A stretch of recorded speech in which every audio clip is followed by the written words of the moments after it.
এবারের প্রশ্ন বলেছে show that the sequence xn where xn equals to 1 plus half plus 1/3 up to 1/n is divergent. তো প্রথমে আমি দেখাবো কনভার্জেন্ট নয়, অটোমেটিক্যালি চোখে দেখে আমরা বুঝতে পারছি এটা অসিলেটরিও নয়, তাহলে এটা ডাইভার্জেন্ট হবে, সেটা পরের কথা। তো প্রথমে আমরা দেখাবো কনভার্জেন্ট নয়। আমি ধরে নিচ্ছি যদি সম্ভব হয় xn is convergent, let if possible xn is convergent, এটা আমি ধরে নিলাম। ফাইনালি গিয়ে আমি দেখাবো যে না xn কি কনভার্জেন্ট নয়। তো আপাতত আমি ধরে নিলাম let xn is convergent। আমরা জানি প্রত্যেকটা কনভার্জেন্ট সিকোয়েন্স কিন্তু কসি সিকোয়েন্স, তাহলে অটোমেটিক্যালি xn যেহেতু কনভার্জেন্ট আমি ধরে নিলাম, সো xn is কসি। সিকোয়েন্স যেহেতু কসি, সে কসি ক্রাইটেরিয়া স্যাটিসফাই করবে, দ্যাট ইজ প্রত্যেকটা ইপসাইলন গ্রেটার দ্যান 0 এর জন্য তুমি একটা ন্যাচারাল নাম্বার কে ইপসাইলন পাবে, যার চেয়ে বড় যে কোনো পেয়ার অফ nm, বড় বা সমান যে কোনো পেয়ার অফ nm এর জন্য modulus xn minus xn less than epsilon ধরবে। এবং এই ঘটনাটা কোনো পার্টিকুলার ইপসাইলন নয়, সমস্ত ইপসাইলনের জন্য ট্রু। দ্যাট ইজ তুমি যদি কোনো পার্টিকুলার ইপসাইলন ধরে নাও তার জন্যও ট্রু, যে রেজাল্টটা সমস্ত ইপসাইলনের জন্য ট্রু সেটা যে কোনো পার্টিকুলার ইপসাইলনের জন্য কিন্তু ট্রু। দ্যাট ইজ আমি যদি ইপসাইলনটাকে জেনারেল সেন্সে না রেখে ইপসাইলনের ভ্যালু হাফ বসিয়ে দিই, তাহলে তার জন্য কিন্তু ক্রাইটেরিয়াটা ট্রু হবে। তার কারণ আমি আগেই বলেছি কসি ক্রাইটেরিয়া বা কসি সিকোয়েন্স যখন আমরা ডেসক্রাইব করি, ওই স্ট্রাকচারটা যে কোনো ইপসাইলনের জন্য কিন্তু ভ্যালিড। তাহলে কোনো পার্টিকুলার ভ্যালু ধরলেও ভ্যালিড, জেনারেল ভ্যালু ধরলেও ভ্যালিড। তাহলে ইপসাইলন ইকুয়ালসটা আমি এখানে আমার কাজের সুবিধার্থে ধরে নিলাম হাফ। ওকে, তুমি 1 ধরলেও যে খুব অসুবিধা হবে তা কিন্তু হবে না, সেটা আমরা পরে দেখাবো। হাফের চেয়ে ছোট কিছু ধরতে হবে, 1/4 ধরতে পারো, কোনো অসুবিধা নেই, হাফের চেয়ে ছোট কিছু ধরতে হবে। তো যাই হোক, তাহলে ডেফিনেশন বলছে এই ইপসাইলন ইকুয়ালস টু হাফের গ্রাউন্ডে আমরা অলওয়েজ একটা ন্যাচারাল নাম্বার কে ইপসাইলন পাবো, যার চেয়ে বড় সকল nm এর জন্য মডিউলাস xn মাইনাস xn, উল্টোটাও লিখতে পারো, modulus xm minus xn less than epsilon. Okay, এটা আমরা কসি ক্রাইটেরিয়া ডেফিনেশন থেকে পাচ্ছি। ইপসাইলন ইকুয়ালস টু হাফের গ্রাউন্ডে, এবং এটা যে কোনো ইপসাইলনের জন্য ট্রু, বাট আমি যদি ইপসাইলনকে পার্টিকুলার করে নিই কোনো অসুবিধা নেই। ইপসাইলন ইকুয়ালস টু হাফের গ্রাউন্ডে আমরা একটা ন্যাচারাল নাম্বার কে ইপসাইলন পাবো, যার চেয়ে বড় সমস্ত mn এর জন্য modulus xm minus xn less than half, modulus xm minus xn less than half. আমি বলেইছি আগে তোমাদের যে m আর n এর মধ্যে আমাদেরকে কোনো একটা পার্টিকুলার রিলেশন ধরে নিতে হবে।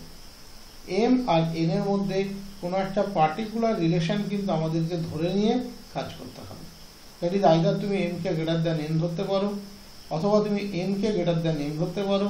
আমি এখানে m ইকুয়ালস টু 2n ধরলাম, আমি এখানে m ইকুয়ালস টু 2n ধরলাম, আমি লিখলাম for m equals to 2n, কোনো অসুবিধা নেই, ধরতেই পারি। তাহলে m ইকুয়ালস টু 2n এর গ্রাউন্ডে modulus x2n minus xn less than half for all n greater equals to k epsilon.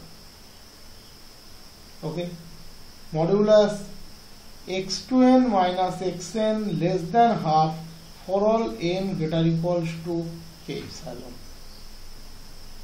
ঠিক আছে, কোনো অসুবিধা থাকার কথা নয়। ওকে,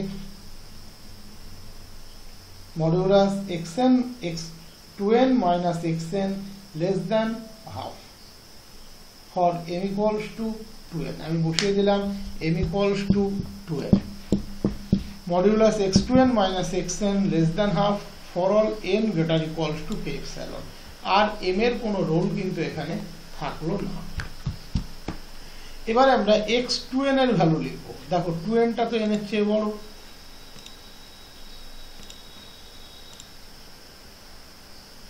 2n টা তো n এর চেয়ে বড়,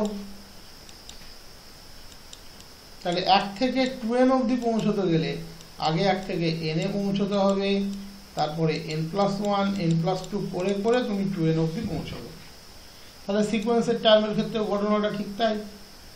তাহলে x2n 1 plus half up to 1/2n, তার মধ্যে কে কে থাকবে 1 plus half plus 1/3 up to 1/n plus 1/n+1 plus 1/n+2 up to 1/2n। এই ব্র্যাকেটের মধ্যে যেটা আছে এটা কিন্তু x2n এর value, minus xn 1 plus half plus 1/3 up to 1/n। এবার 1 থেকে 1/n কে ক্যান্সেল করে দাও, তাহলে কি পাবে modulus 1/n+1 plus 1/n+2 up to 1/2n less than half. Modulus 1/n+1 plus 1/n+2 up to 1/2n less than half. এবার খেয়াল করে দেখো আমরা এখানে যে n নিয়ে কাজ করছি, আমরা যদি এরকম একটা রিলেশনকে নিয়ে চিন্তা ভাবনা করি, আমরা r এলিমেন্টটাকে নিচ্ছি এই কালেকশন থেকে 1 2 n থেকে, এখান থেকে আমি একটা নাম্বার r নিচ্ছি। তার মানে আমরা কি বলতে পারি 1 less equals to r less equals to n, কারণ r এর মানটা 1 থেকে শুরু করে n অবধি যে কেউ হতে পারে। That is 1 less equals to r less equals to n। আমার দরকার পড়বে n+1 n+2 n+n that is 2n এই ধরনের কোয়ান্টিটিগুলো। তাহলে বোথ সাইডে আমি n যোগ করে দিচ্ছি, তাহলে কি লিখতে পারি n plus r less equals to n+n that is 2n। তাহলে সোজা কথায় 1/2n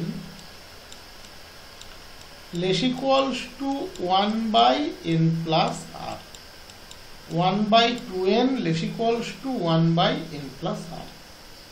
এবার তুমি আর এর জায়গায় 1 বসাও, তাহলে 1/n+1 greater equals two 1/2n। আর এর জায়গায় 2 বসাও, 1/n+2 greater equals two 1/2n। আর এর জায়গায় n বসাও, 1/2n equals to 1/2n, equality hold করবে।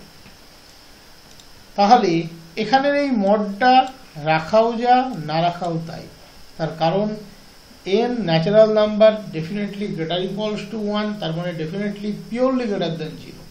তাহলে 1/n+1 1/n+2 1/2n এরা সবাই পজিটিভ, তাই মডটা রাখাও যা না রাখাও তাই। বাট আমরা এখান থেকে পাচ্ছি 1/2n less equals to 1/n+1। Okay, 1/2n less equals to 1/n+2, 1/2n equals to 1/2n। এখানে ইকুয়ালিটি দিলেও চলে না দিলেও চলে, কারণ ইকুয়ালিটিটা ওই r ইকুয়ালস টু n ছাড়া কোথাও আসবে না। বাকিদের ক্ষেত্রে আমি মুখে যতই লেস ইকুয়ালস টু বলি সেগুলো প্রপারলি লেস দেন, আর একটার জন্য ইকুয়ালিটি আসার জন্য পুরো দুটো সাইড কোনোদিন ইকুয়াল হবে না। তাই ইনইকুয়ালিটি রাখাটা প্রপার, ইকুয়ালিটি দিলেও খুব কোনো ভুল আসবে না। আর এটা অলরেডি লেস দেন হাফ, আমি যেটা ওখানে দেখালাম সেটা এখানেও লিখে দিয়েছি। এবার দেখো 1/2n 1/2n up to 1/2n কতগুলো টার্ম আছে n সংখ্যক, that is n/2n less than 1/1 plus এই 1/n+1 up to 1/2n less than half. তার মানে কি পেলে হাফ লেস দেন হাফ। এখানে যদি ইকুয়ালিটি রাখো half less equals to 1/n+1 up to 1/2n, তবুও কিন্তু কোনো অসুবিধা হবে না। হাফ এর সাথে ইকুয়াল হতে পারে, বাট এ প্রপার, তাহলে half less than half. Half হাফের চেয়ে ছোট কোনোদিন হতে পারে না, হুইচ ইজ অ্যাবসার্ড। তার মানে এক্সেনটা কনভার্জেন্ট নয়। এই কন্ট্রাডিকশনটা এলো কেন? কারণ আমি ধরেছিলাম এক্সেনটা কনভার্জেন্ট, তার মানে এক্সেন কনভার্জেন্ট নয়। পজিটিভ টার্মের সিরিজ কনভার্জেন্ট নয়, অসিলেটরি নয়, তার মানে ডেফিনেটলি ডাইভার্জেন্ট। তুমি লিখতে পারো, কোনো অসুবিধা নেই। ওকে, আর কোনো প্রবলেম থাকার কথা নয় এটা নিয়ে। এবার দেখো ইপসালন তুমি কি কি ধরতে পারতে? হাফ লিখেছো, 1/4 ধরতে পারতে। হাফের চেয়ে ছোট প্রত্যেকটা কোয়ান্টিটিকে তুমি ইপসালন লিখতে পারো, কোনো অসুবিধা